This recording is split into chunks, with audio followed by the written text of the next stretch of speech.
অনেকদিন ধরে শিলিগুড়িতে নিজের বাড়িতে যাইনি, তাই আর ভালো লাগছিল না, মনটা কেমন করছিল। ভাবলাম এবার বাড়িতে গিয়ে ঘুরিয়ে আসে, তাই জন্য ফটাফট করে বন্দে ভারতের একটা টিকিট করে নিলাম কলকাতা থেকে শিলিগুড়িতে যাওয়ার জন্য। আর এদিকে দেখো বন্দে ভারতে আমি উঠে গিয়েছি, উঠে কিছুক্ষণ বসার পর এদিকে আমার ব্রেকফাস্টটা চলে এসছে। আর ব্রেকফাস্টে ছিল হলো একটা ইনস্ট্যান্ট টি প্যাক, আর তার সাথে ছিল একটা গুড় বাদামের প্যাকেট আর একটা চিড়ে ভাজার প্যাকেট, তার সাথে ছিল একটা করে কচুরি আর একটা করে সসের প্যাকেট। তারপর ব্রেকফাস্ট করার পর আমি এইদিকে একটু ভিডিও করে নিলাম, চারিদিকটা সবুজ, খুবই ভালো লাগছিল দেখতে।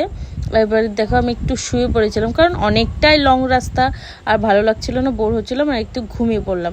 তারপর চলে আসলো আমার লাঞ্চে ছিল হলো সিম্পল একটা মিক্স ভেজ সবজি, তার সাথে ছিল হলো ডাল, আর তার সাথে ছিল রুটি, চিকেন, রাইস আর দই।